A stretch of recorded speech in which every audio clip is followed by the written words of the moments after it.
Boa noite a todos, sejam todos bem-vindos mais uma vez para esse nosso encontro semanal que há tantos anos se realiza na nossa casa. É uma alegria, apesar do número ter sido reduzido ultimamente, né, Pacheco, depois da pandemia, mas de qualquer maneira, como diz o mestre, onde dois se reunirem em nome dele, ele estará nesse meio. Sim, sejam todos bem-vindos. Vamos dar início à nossa atividade pela prece. Querido Mestre Jesus, nós agradecemos a oportunidade do encontro, Senhor.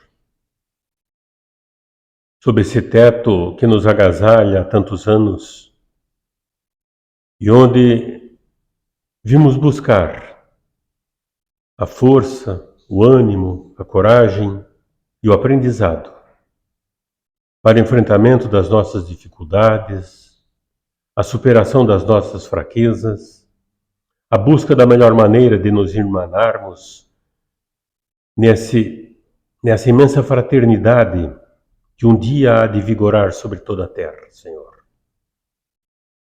Podemos estar longe, mas temos consciência de que se em cada instituição, se em cada templo, vigorar o amor, a fraternidade, o interesse pelo aprendizado, a partir daí, o mundo passará a ser diferente, Senhor.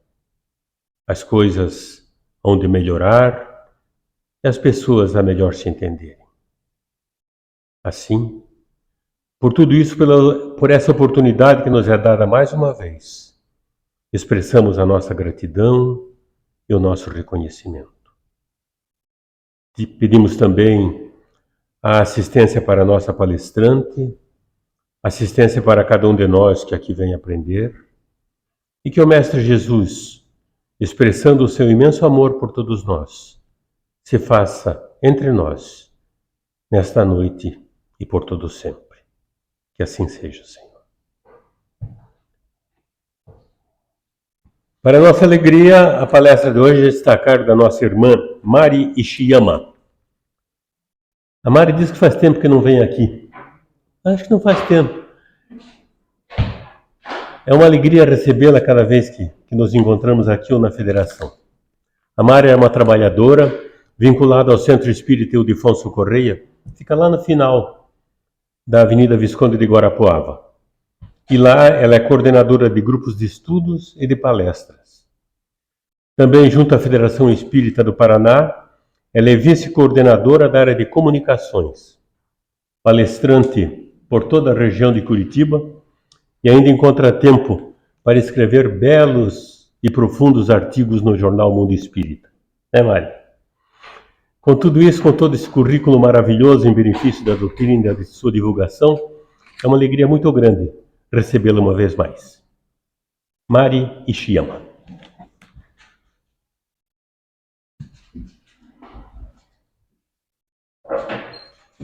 Boa noite. Obrigado pelo convite da casa, obrigado pela companhia. E sabe, nós não somos poucos, nós somos interessados. Às vezes está cheio, mas falta interesse. Então, não é assim tão importante, né? Que o Senhor Jesus nos abençoe. Opa, esqueci dos amigos do canal da Ser. Boa noite também. Que possamos estar em um só coração, independente de ser virtual ou não.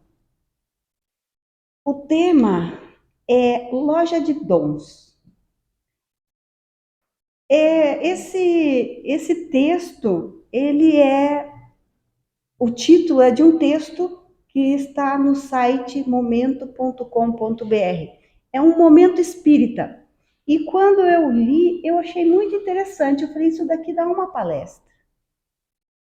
É uma reflexão para uma viagem para nossa intimidade. Narra certa lenda de autor desconhecido que um homem entrou numa loja e se aproximou do balcão. Quem estava atendendo era uma criatura maravilhosa, tão bela que parecia uma fada dessas saídas de contos infantis. O homem olhou para os lados e perguntou: o que é que você tem para vender? Com um sorriso lindo, a jovem respondeu: todos os dons. O homem arregalou os olhos e manifestou o interesse e disse: mas qual é o preço? Seria isso muito caro? Não, aqui nessa loja tudo é de graça. Ele ficou maravilhado. Havia jarros cheios de amor, vidros repletos de fé, pacotes de esperança, caixinhas de sabedoria. E ele resolveu então fazer o seu pedido. Eu quero muito amor, um vidro de fé, bastante felicidade para mim e para toda a minha família. Com presteza, a moça preparou tudo e lhe entregou um embrulho muito pequeno que cabia na palma da sua mão. O homem olhou e se mostrou surpreso e perguntou: mas será possível? Tudo cabe aqui? É tão pequeno esse embrulho? E sorrindo, a jovem explicou: meu querido amigo, nessa loja onde temos todos os dons, nós não vendemos frutos, concedemos apenas as sementes. As sementes são as virtudes e elas todas se encontram em nós. Nós somos portadores da semente de todas as virtudes. O que nós necessitamos é investir nessa semeadura, no germinar e no crescer. E a palavra-chave nessa história é virtude. Todos nós nascemos, reencarnamos para desenvolver as nossas virtudes. Mas para que isso aconteça, é preciso saber o que é uma virtude. Para Aristóteles, é uma prática e não um presente da natureza, nascido em cada um de nós. Tampouco o mero reconhecimento do que é virtuoso. Para ser praticada naturalmente, a virtude precisa se tornar um hábito. Então, nós não ganhamos de presente e nem cai do céu. É preciso praticar para que ela se torne um hábito, porque a nossa vida é regida por hábitos. Bacana.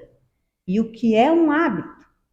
Vamos lá para o dicionário, que ele diz que, em linhas gerais, o hábito é uma rotina de comportamento, é um modo regular de desempenhar uma determinada atividade ou uma postura. Então, o hábito é aquilo que nós praticamos diariamente o tempo todo, seja ele consciente ou não. E por incrível que possa parecer, os hábitos ruins nós adquirimos com uma facilidade incrível e nem precisa ser muito, nem precisa ser muito praticada. Praticou um pouquinho, a gente já adquire. Por que isso? Porque os maus hábitos, eles nos dão uma recompensa muito rápido. Ele nos dá um prazer físico muito rápido. E nós estamos numa faixa evolutiva que nós valorizamos muito o prazer deste corpo. Então, o prazer vem a curto prazo e os danos que vêm junto são quitados a longo prazo. Mas veja, o importante é que eu estou feliz agora, depois eu vejo. Inclusive, isso o espírita diz. Ah, vou fazer isso agora, depois a gente vê como é que dá. Eu resolvo na próxima. Veja, gente, isso é espírita que diz. Eu resolvo na próxima encarnação. Se essa já está difícil, nós empurrarmos os problemas para a próxima. Não vim aqui para botar ninguém para baixo. É uma reflexão. E aí, nós temos as conquistas dos hábitos morais. Esses são mais difíceis. Por quê? Porque esses exigem de nós renúncia daqueles maus hábitos dos quais nós gostamos muito. Porque um vai ter que substituir o outro. E como tornar, então, uma virtude em um hábito, para que nós possamos adquiri-la?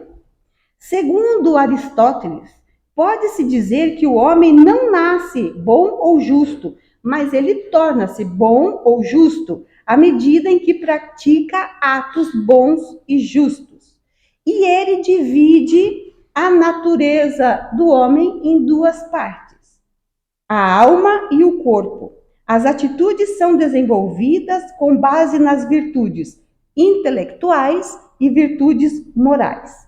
E nós vemos na doutrina dos espíritos, lá no livro dos espíritos, na questão 114, onde Kardec pergunta se os espíritos são bons ou maus por natureza, ou se são eles que se melhoram. E os espíritos dizem que são os espíritos que se melhoram e, melhorando-se, passam de uma ordem inferior para outra. Então, é a espiritualidade confirmando o que Aristóteles nos disse.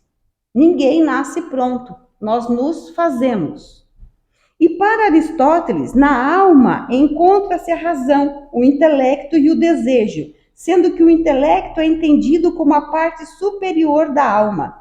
Dessa forma, é ela quem deve mandar, enquanto a outra parte, o corpo, privada de razão, deve obedecer.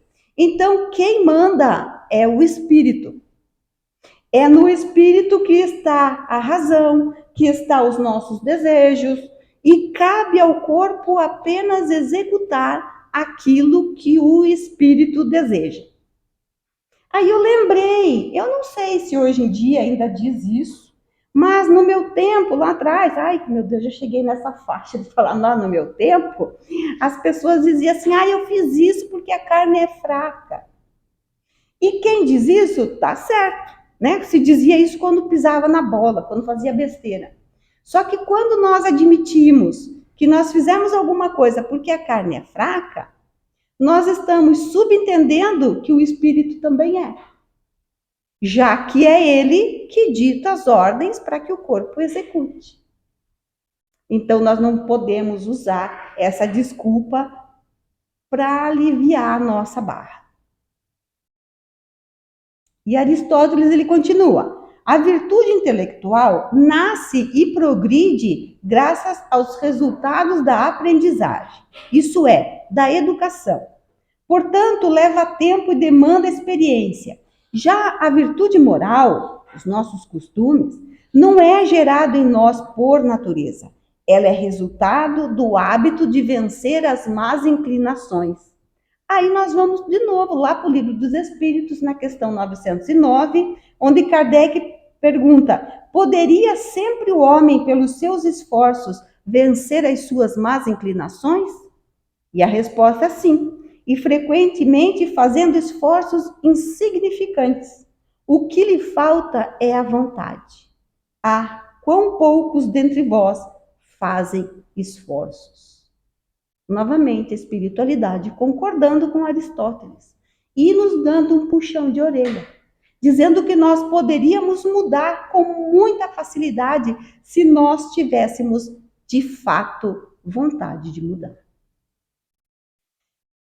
Então, as virtudes, elas são adquiridas através de bons hábitos, isto é, a repetição de atos que geram bons costumes, que vencem os maus. A isso nós damos o nome de moral. E Aristóteles diz que a aquisição da virtude, ela deve ser pautada por equilíbrio.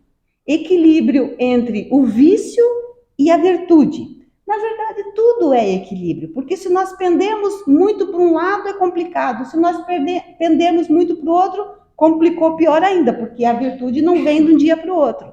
Então, a necessidade desse equilíbrio entre vício e virtude. E ele dá o exemplo da coragem. Ele diz que a coragem é o meio termo entre não ter medo de nada e colocar a nossa vida em risco, e a covardia, que é o ter medo de tudo. Então, quando eu encontro o equilíbrio entre ela, eu adquiri uma virtude. E como adquirir bons hábitos? Como trabalhar para essa aquisição? 7 passos não significa que devemos executá-los, mas significa que devemos refletir sobre. É sugestão, é um pensamento. Se é válido, usamos para nós. Se não é, deixamos de lado. Por exemplo, no domingo, na minha casa, nós fazemos evangelho no lar. Mas hoje é só quarta, então ainda está valendo, são 3 dias, né? E o nosso evangelho desse domingo é do livro Caminho, Verdade e Vida, mas eu não me lembro que capítulo foi. E lá no momento ele diz assim, para a gente trabalhar a questão da raiva. E ele diz assim, trabalhe como, não é exatamente essas palavras, né? Mas eu procurei guardar para mim assim, que é para eu lembrar. É como a gente vai lá no AA, o alcoólatra anônimo, ou a pessoa que faz uso de drogas, né? Ele trabalha assim, ó, é só por hoje. Amanhã eu vejo.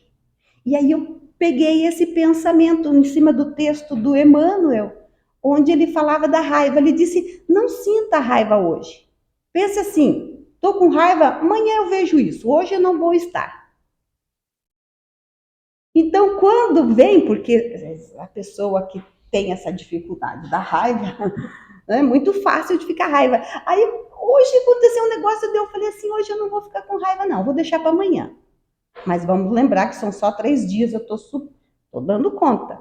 Mas vejam, são coisas pequenas e às vezes até a gente dá risada, porque a raiva vem, é um instinto quase, de tão arraigado, mas se a gente consegue substituir e no momento que sente, vem a lembrança e diz, hoje eu não vou sentir não, quer saber? Eu vou deixar para sentir essa raiva amanhã. E quando chegamos no amanhã, aquilo já não tem mais importância. Mas se ainda tiver, a gente diz, deixa para amanhã. E nós vamos empurrando. Quando nós percebermos, já se foi, já se perdeu o sentido daquela raiva, a gente já nem lembra mais o porquê. Sendo que se nós tomarmos uma atitude em que nós estamos com raiva, que aconteceu o evento, e nós tomarmos uma atitude ali, a chance de desastre é enorme. E de nos arrependermos depois. Então são pequenas coisas que é bacana de nós observarmos em nós e trabalhar a mudança. Foi para isso que todos nós nascemos, para voltar melhor.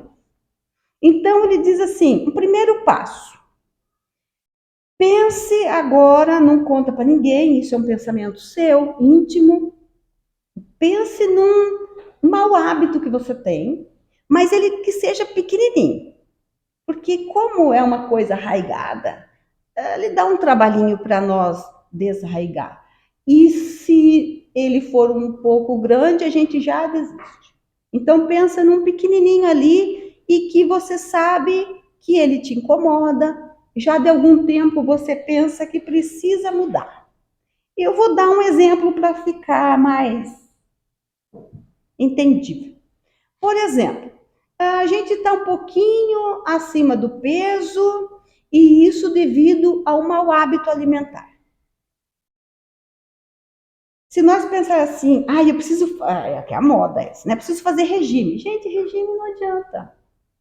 Porque a gente usa daquela técnica por uns dias, aí já descamba tudo, não funciona. É preciso fazer uma mudança de hábito. Então, eu detectei que eu estou um pouquinho acima.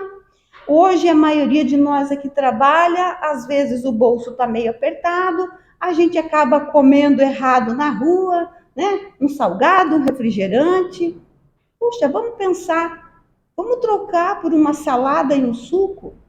Aí você pode dizer, não, mas se eu for comer salada, não vai alimentar. Tem que ser uma coisa mais sustanciosa, é um salgado. Beleza, mas então troca o refri por uma água, por um suco. Todos nós podemos fazer isso.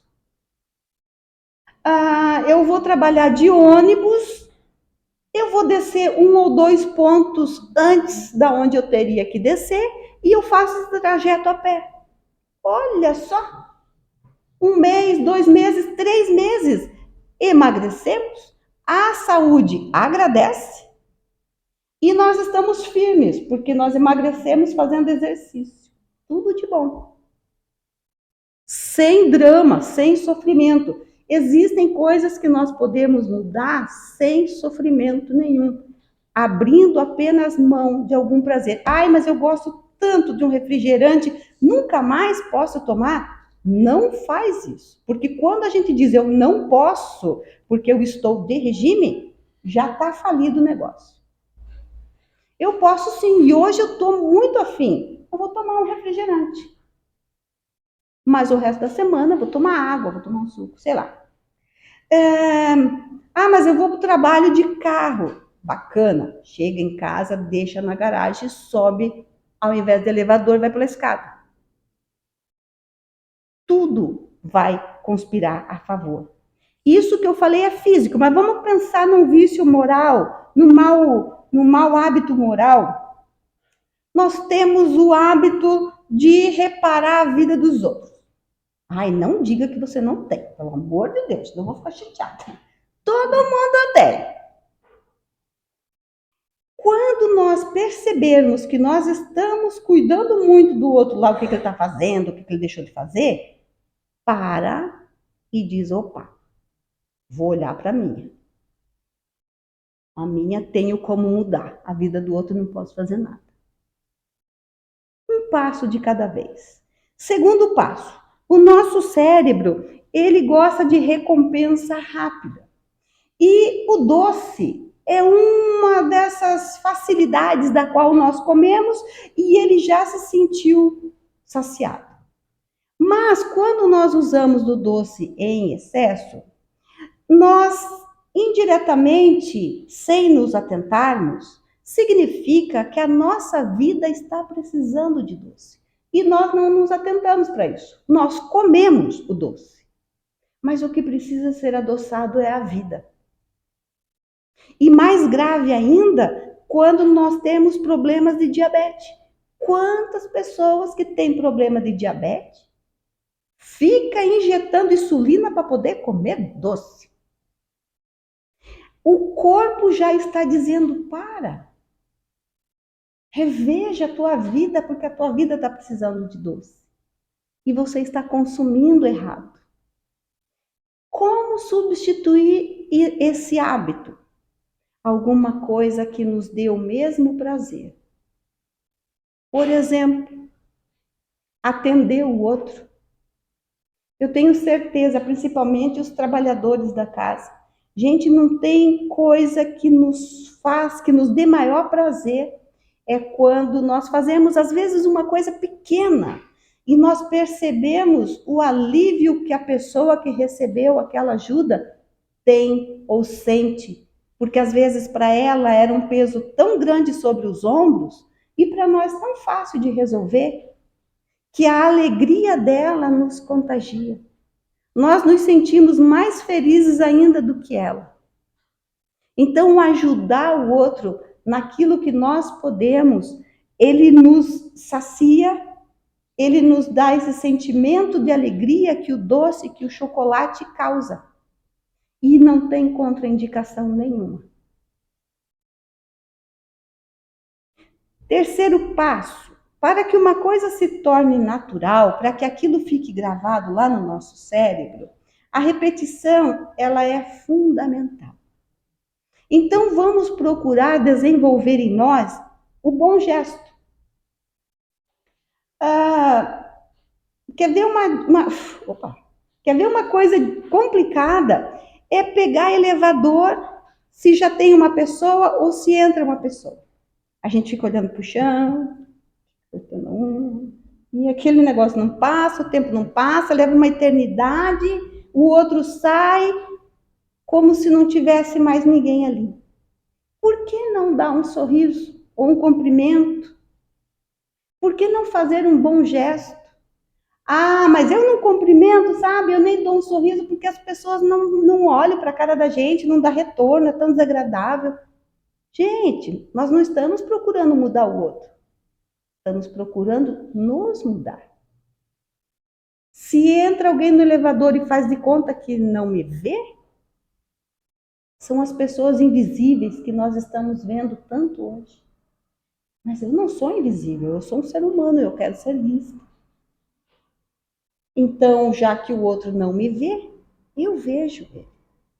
Porque eu não nasci para mudar ele, eu nasci para me mudar. São pequenas coisas, a empatia, a simpatia, o sorriso. Quarto, sempre que percebermos que falhamos na tentativa da melhora, ou às vezes nós esquecemos que nós tínhamos feito um combinado conosco mesmo, para e recomeça. Essa é a beleza. Enquanto nós estamos aqui, nós recebemos todas as manhãs um dia inteiro pela frente para mudar. Então, ontem eu fiz tudo atravessado daquilo que eu tinha combinado comigo mesmo. Beleza, passou. Hoje eu vou fazer um novo combinado. Hoje eu vou adquirir uma nova virtude. E vamos ver lá no Evangelho que ele diz, né, reconhece seu verdadeiro espírita pela sua transformação moral e pelos esforços que faz para domar as suas más inclinações. A nossa transformação moral só vai ocorrer pelos esforços que nós fazemos para domar as nossas más inclinações. 5. Nós temos tendência de nos sabotar. Gente, como isso é verdade. Basta entrarmos numa maré boa, porque a nossa vida é de ciclos, né? Tem ciclos que a gente está lá embaixo, mas tem aquelas em que nós estamos bem, está tudo tranquilo. Aí é muito comum ouvir assim, gente, vai acontecer alguma coisa na minha vida, porque não é possível, está tudo dando certo. Por quê? Por que nós não podemos aproveitar aquele momento que está dando tudo certo? Parece que tem alguma coisa dentro de nós que diz: você não merece estar em paz, você não merece estar com tudo bem. Mas está errado. Esse sentimento está errado, ele tem que ser excluído. Eu estou bem, eu mereço estar bem, vou estar em equilíbrio, porque eu sei, é da natureza, que daqui a pouco acontece alguma coisa que vou ter que resolver. Mas enquanto isso não acontece, eu vou aproveitar. Vou permanecer ou vou procurar estar em equilíbrio. Mas a gente se sabota, daí a gente já começa, né? Ah, não, vai dar alguma coisa errada. Uma coisa interessante aqui, nessa tendência de nos sabotar, é procurar descobrir o que é que aperta o gatilho para que nós nos sabotemos. Por exemplo, né? Quando eu falo ali que nós temos que mudar hábitos. A pessoa tem o péssimo hábito de gritar e de bater as coisas quando ela é contrariada. Aí aquilo um dia incomoda tanto a própria pessoa que ela diz, eu vou parar com isso. E ela consegue. Uma semana, 15 dias, 20 dias, beleza. Lá no 21º dia, tá ela gritando e batendo. Nessas horas, aqui eu falei isso, mas pode ser qualquer coisa que a gente tenha escolhido, né? Nessas horas a gente tem que parar tudo e pensar. O que foi que aconteceu no 21º dia que me desequilibrou? Porque com certeza, desde o primeiro até o 20º dia, aconteceram coisas que em outros tempos eu teria batido e gritado. Por que só hoje eu descompensei? Essas paradas que nós fazemos e nos questionamos é fundamental para o autoconhecimento. Porque aí eu sei que eu tenho uma dificuldade nesse ponto X aqui, ó, porque foi isso de diferente que aconteceu. Então é aqui meu ponto fraco. Beleza, vou trabalhar. Superando aquele ponto fraco, pode acontecer quantas vezes quiser atingir aquele ponto que nada mais vai dar errado, porque eu já superei. Então, a importância de saber qual é o nosso gatilho, qual é o nosso limite, aquilo que nos faz desequilibrar. Sexto, não crie mudanças muito rígidas. É verdade. Se você escolheu uma coisa, um hábito que você não gosta e que você quer mudar, não seja muito rígido, não crie muitas regras, porque a chance de nós desistirmos será muito grande. Por exemplo, né, dentro dessa questão aqui, lá atrás eu falei, a gente tem o hábito de ficar controlando a vida dos outros. Ai, ou ficar reparando, nossa, o que é aquele cabelo, gente? O que é aquela roupa? Você viu o jeito que ele falou? O que é aquela bolsa ridícula? Enfim, nós temos essas coisas. Quando acontecer de nós nos pegarmos fazendo esse tipo de observação, vamos parar, esquecer a pessoa ou a situação e vamos trazer para nós. Porque nós só reparamos no outro aquilo que nós trazemos em nós. Porque existe N coisas que passam e a gente não repara. Até um amigo pode dizer, você reparou tal coisa? Não. Por que eu não reparei? Porque aquilo eu não trago em mim. Aí tem gente que diz assim, mas meu Deus, Mari, não pode ser verdade porque tem tanta gente chata e perturbada à minha volta. Não quero falar sobre isso. Mas, Sueli Calda Schubert, no livro Mentes Interconectadas e a Lei de Atração, ela diz, tudo no universo é força, é luz e atração. Atraímos os que cultivam os mesmos valores que nós. Então, se você falar assim, nossa, só tem gente boa à minha volta, graças a Deus, parabéns. Porque é o que você atrai, é o que você sintoniza. Essa é uma outra coisa para nós observarmos. Que tipo de pessoas nós atraímos? De conformidade com o tipo de pessoas que nós atraímos, nós vamos ver se nós precisamos trabalhar isso em nós ou se nós vamos valorizar isso em nós. E o sétimo passo, ele diz, sempre comemore as suas vitórias. É sempre importante nós nos mantermos motivados para essa mudança. Vamos escorregar? Vamos, com certeza. Mas nós vamos vencer muitas vezes. Então vamos nos parabenizar. Cada vez que nós conseguirmos sobreviver a um dia sem ter caído no mesmo hábito antigo e nocivo. Essas reflexões, elas nos ajudam e, obviamente, que o Evangelho de Jesus, ele nos clareia o caminho. Nós vemos lá no Evangelho, no capítulo 15, fora da caridade não há salvação, e no 19, que diz que a fé transporta montanhas. Diz assim, os nossos maus instintos resultam da imperfeição do nosso próprio espírito e não da organização física. Então, os maus instintos é do espírito, não do corpo. Se assim não fosse, o homem se acharia isento de toda espécie de responsabilidade. De nós depende a nossa melhoria, pois tudo aquele que se acha no gozo de suas faculdades tem com relação a todas as coisas a liberdade de fazer ou de não fazer. Para praticar o bem, de nada mais precisa senão o do querer. Então, tudo depende só de nós, das nossas escolhas. Os problemas que nós temos na vida, as soluções que nós encontramos. Mas aqui, quando ele fala da questão do sofrimento, é muito importante nós voltarmos lá para aquela questão do autoconhecimento e refletir. Eu não sei se alguém aqui faz homeopatia, mas a homeopatia, ela trabalha muito isso. Quando a gente fala com o médico e nós falamos, aconteceu determinada coisa comigo. Por exemplo, aconteceu comigo uma situação da qual eu não tinha controle, não podia fazer nada, e eu me senti impotente e com muita raiva dessa impotência. Aí eu acabei fazendo uma estenose. Eu tranquei a minha garganta inconscientemente. Gente, eu não conseguia respirar, parecia que tinha um fogo na garganta. Mas isso tinha passado assim alguns dias do evento, né? Que eu fiquei com raiva. E acabou que eu tive que baixar médico, assim, emergência, porque eu não estava conseguindo respirar.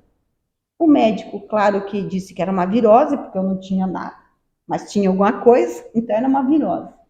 Ele me deu o medicamento na veia para eu poder voltar a respirar, tá? Aí eu marquei a homeopata, quando eu fui conversar com ela, eu falei, eu precisei, eu fui ao médico e estava com uma virose. Ela falou, Maria, antes da virose, o que foi que aconteceu? Porque a homeopatia faz isso. Ela faz a gente refletir no que aconteceu antes do evento. E quando eu comecei a falar para ela, eu inclusive fiz um movimento. Eu falei, eu tive que engolir. E quando eu fechei, eu me dei conta. Vejam, nós temos hábitos tão arraigados que nos prejudicam, inclusive causando doença.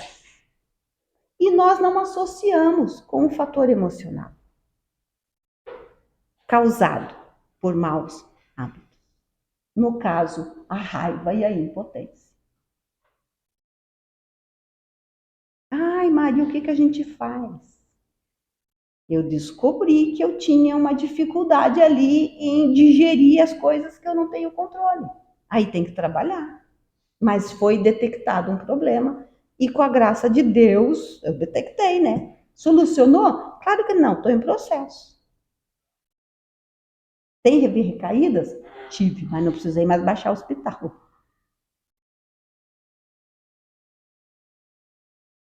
Então, nós desenvolvemos, às vezes, doenças que nós não precisaríamos ter devido a maus hábitos. Por isso a necessidade de mudança.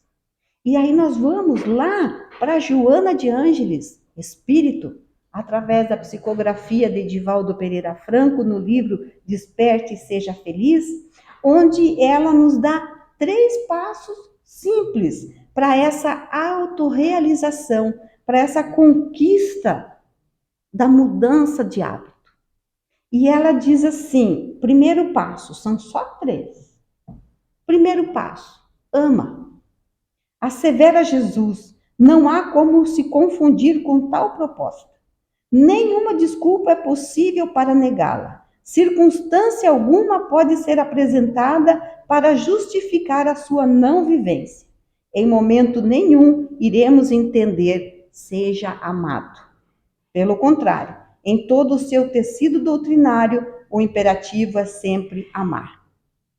Nunca leremos em lugar nenhum Jesus dizendo, não, fique de boa, você não precisa amar ninguém. As pessoas vão te amar.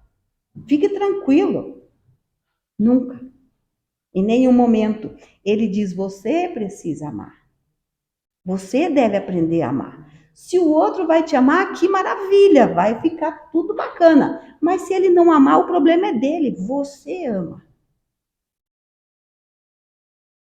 Lá no Evangelho, ele diz assim, lá no capítulo 11, o amor é o sentimento por excelência. Em sua origem, o homem só tem instinto. Quando mais avançado e corrompido, só tem sensações. Quando instruído e depurado, tem sentimentos. E o ponto delicado do sentimento é o amor. Não o amor no sentido vulgar do termo, mas esse sol interior que condensa e reúne em seu ardente foco todas as aspirações e todas as revelações sobre-humanas. A lei de amor constitui a personalidade pela fusão dos seres e extingue as misérias sociais. Quando nós entendermos esse amor que o Cristo nos convida a ser, a fazer, a ter, haverá a fusão de seres, isto é, eu não conseguirei ser feliz sabendo que o outro sofre por falta do básico e que muitas vezes eu poderia ajudar. Um resquício desse amor nós já estamos desenvolvendo. Aqueles de nós que somos pais, não existe um pai, uma mãe que seja feliz sabendo se o seu filho não é. a gente já está começando a aprender, a entender um pouquinho desse amor, que é uma fusão de seres. Segundo passo, perdoa. Propõe Jesus. Não há como fugir do perdão. Qualquer tentativa de negá-lo resulta em autopunição, porque o ressentimento, o ódio, o desejo de revide se transforma em verdugo implacável daquele que o preserva. Às vezes nós achamos que perdoar alguém é fazer um favor para a pessoa, mas não é. Se o outro nos prejudicou, nenhum de nós é inocente. Nós temos algum compromisso ali. Mas se ele nos prejudicou e veio pedir perdão, é preciso pensar. É preciso refletir muito. Eu vou inverter a coisa. Vamos trazer para nós. Nós prejudicamos, magoamos, ofendemos muito uma determinada pessoa. E aí passa o tempo e nós vamos nos dando conta de que nós pisamos feio na bola. Nós nos damos conta de que nós fizemos algo muito ruim. E nós vamos pedir perdão. Gente, é um passo enorme. Pense você. Você fez alguma coisa muito grave e você vai pedir o perdão para essa pessoa. Para nós chegarmos a esse ponto, nós precisamos reconhecer que nós somos falhos, que nós somos imperfeitos. Já está difícil. Aí nós precisamos entender que o que nós fizemos dói, machuca. Está difícil. Isso é empatia. Eu preciso reconhecer que eu não fui empático. E em terceiro lugar, eu preciso me movimentar. Chegar, olhar o outro nos olhos e pedir perdão. Não é pedir desculpa, porque desculpa é fácil. É pedir perdão. E se o outro diz que não, ele não me perdoa? Problema dele. Nós já vencemos a nossa inércia e já estamos melhorando e muito. Então, se eu entendi o trabalho que dá eu pedir perdão para alguém, vamos inverter agora. O outro nos prejudicou e ele vem pedir perdão para nós. É fácil perdoar? Dependendo do tipo da agressão, não é não. Ah, mas aí se ele veio pedir perdão, eu vou ser obrigado a perdoar? Não. E nem foi isso que Jesus falou e nem é isso que ele cobra de nós. Porque existem sentimentos envolvidos que foram machucados. Então, o que fazer? E muitas vezes é o que vai acontecer conosco ao pedir perdão para o outro. É dizer, olha, eu consigo entender o fato de você vir me pedir perdão. E quando você sair daqui, você saia em paz. Apesar de que, nesse momento, eu não consigo perdoar. Mas eu já entendo que o problema não é você, a partir de agora.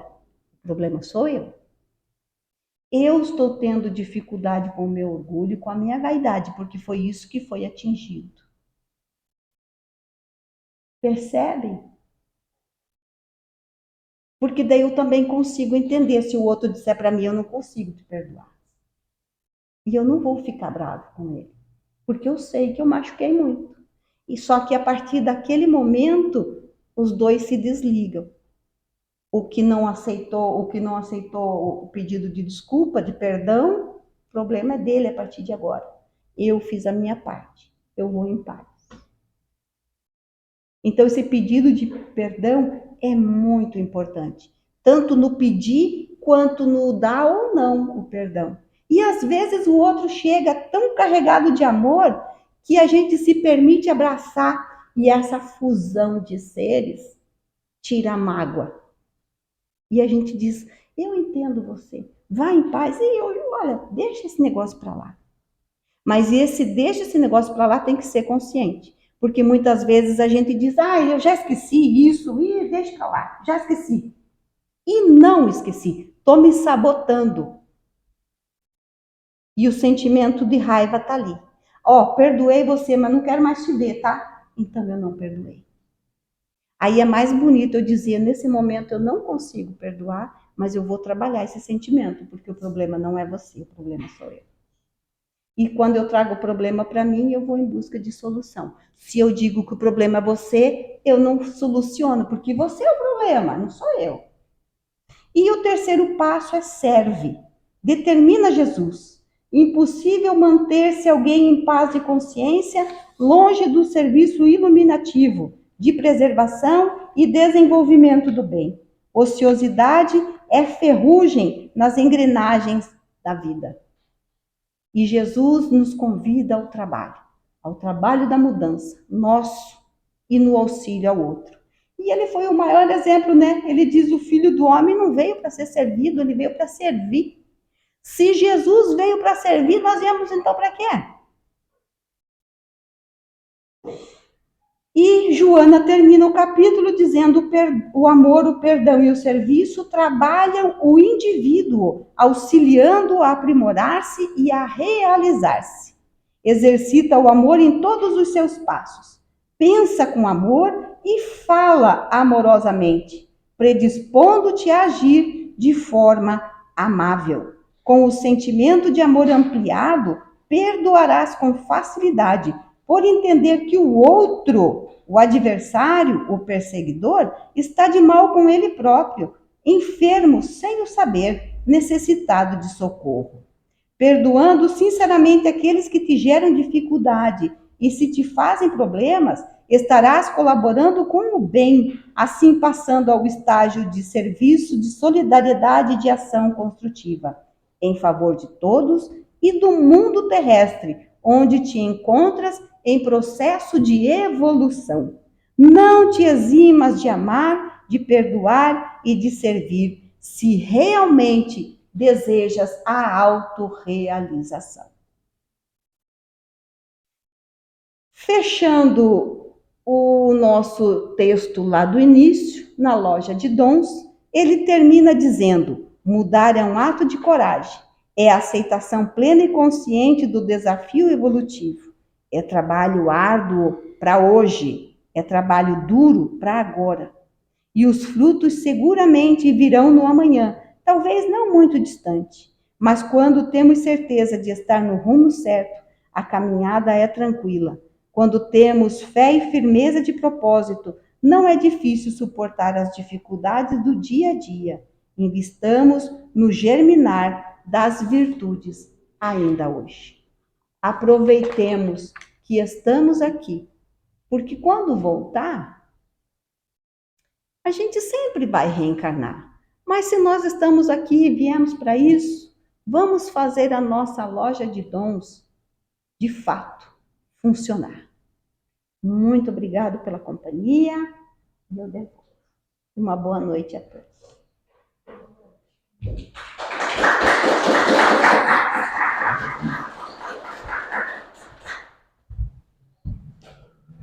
O nosso agradecimento à nossa companheira Mari, por mais essa colaboração que nos dá e pelo esclarecimento que nos traz acerca desse tema, que afinal envolve todos nós, né, Pacheco? Não temos como escapar dessas questões que ela, de uma forma tão feliz, abordou. Muito obrigado, Mari. Em seguida, passaremos ao trabalho dos passes, depois de encerrar a primeira parte das atividades, pedindo que os que vão tomar passe, por favor, aguardem sentados, que serão chamados. Fazemos assim para que haja ordem na circulação das pessoas nesse trabalho. Agradecemos a presença de todos, agradecemos ao Mestre Jesus a oportunidade da reunião, do aprendizado, do estudo. Agradecemos porque o Mestre nos possibilita a cada instante de nossas vidas a oportunidade de aprendermos, de reconhecermos os nossos erros, identificá-los, mas por questão de orgulho, de egoísmo, tantas vezes nos opomos a adotar uma ação mais firme no sentido de dissipar essas dificuldades que nos prejudicam a jornada espiritual. Rogamos ao Mestre assistência por todos nós, pelos nossos familiares, pelos companheiros que frequentam a casa, pelos seus trabalhadores, pelos seus dirigentes. Rogamos a assistência em benefício daqueles doentes que trazemos em nossas preocupações. Que o Mestre Jesus, no seu infinito amor, a todos cubra com sua bênção e a sua paz. Que assim seja, Senhor.